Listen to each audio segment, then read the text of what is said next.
kalian suka keyboard flex, mungkin ini bisa jadi keyboard yang tepat nih. Ini dia, Epomemaker TH80 Pro V2.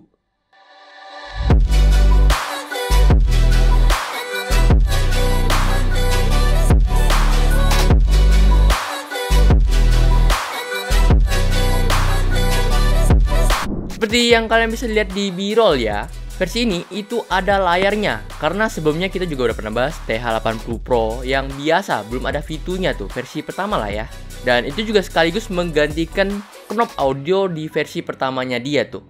Selain knob yang diganti, size pada V2 kali ini tuh jauh lebih kecil dibanding versi pertamanya tuh. Terus soal varian warna juga TH80 Pro punya dua varian warna doang. Ada hitam dan juga putih. Warna putihnya sih lebih mirip krim ya kalau menurut gua. Jadi personal gue sih lebih suka warna krim itu. Kayak kesannya retro-retro banget. Ya sekalian aja gitulah. Karena ini keyboard kayak konsep-konsep retro ya, sekalian desainnya retro aja gak sih? Masih sama dengan keyboard Epomemaker yang gua udah pernah bahas sebelumnya. Keycaps yang dibawakan kali ini tuh beda dari biasanya. Ya jelas ya, karena keyboard ini tuh pakai keycaps profile ESA dengan bahan PBT yang udah double shot. ESA ini profil yang cukup gede ya di bagian tengahnya atau lebar lah ya kita bilangnya. Terus juga dia feelnya tuh kayak sekeliling keycapsnya tuh mendelep ke dalam gitu. Jadi mengarahkan untuk jari kita tuh fokus di tengah tombolnya. So menurut gua sih ini cukup enak ya feelnya. Jadi nggak pernah meleset-meleset ke tombol-tombol atau huruf-huruf lain nih. Karena dia bener-bener kayak memeluk banget buat kalian mencet di tombol di tengahnya.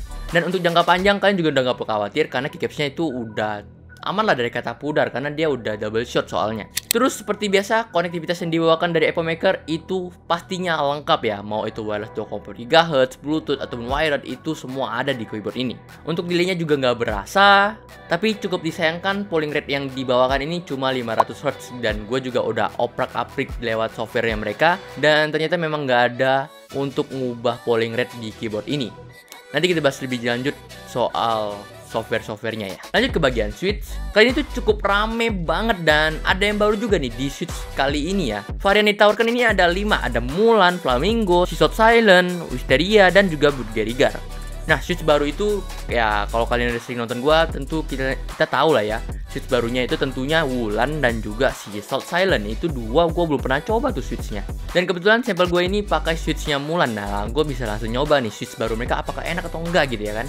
Dan ini switch linear dan ini tuh kerasa bener-bener ringan banget ini switch gitu. Kayak pada saat lu udah mencet tuh langsung naik dan berasa banget cepet naiknya. Biar nggak kelamaan ya, buat kalian yang pengen denger suara typing testnya, kalian bisa dengar suara sebagai berikut.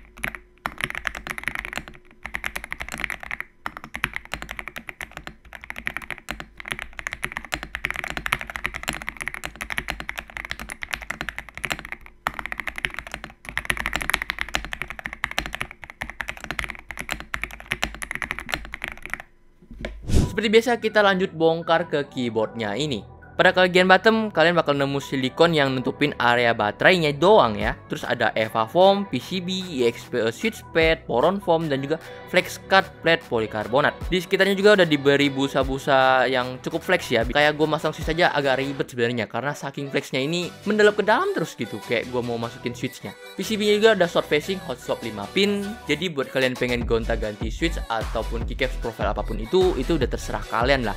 Kalian bisa gonta-ganti semau kalian dan custom sesuai keinginan kalian lah. Lanjut sesuai namanya, gue juga tadi lupa mention ya, sebenarnya ini namanya adalah Epomemaker TH8 Pro V2 VIA Edition ya. Jadi yes, ini keyboard tuh udah support VIA dan kalian bisa download buat bisa diimport ke VIA-nya. Gue bakal taruh di deskripsi, ataupun kalau kalian gak mau lewat link deskripsi gue, kalian bisa cek di websitenya sendiri juga bisa. Sebenarnya gampang sih, di deskripsi gue langsung taruh kok. Ada dua software yang gue taruh, satu kan data buat masukin ke VIA ya. Nah satu lagi itu adalah Image Custom Tool, yang itu fungsinya buat ngatur layarnya itu, buat masukin gambar pokoknya. Cuma itu doang sih fungsinya.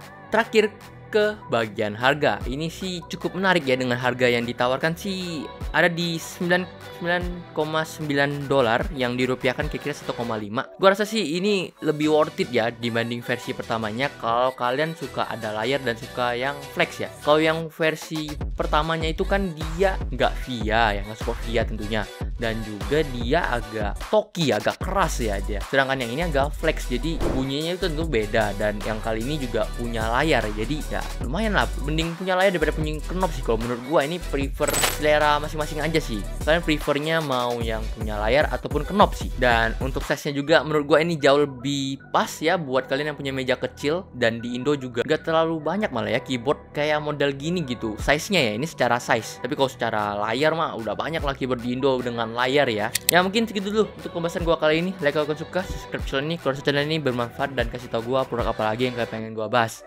Segitu dulu, gua Mike pamit undur diri. Bye bye.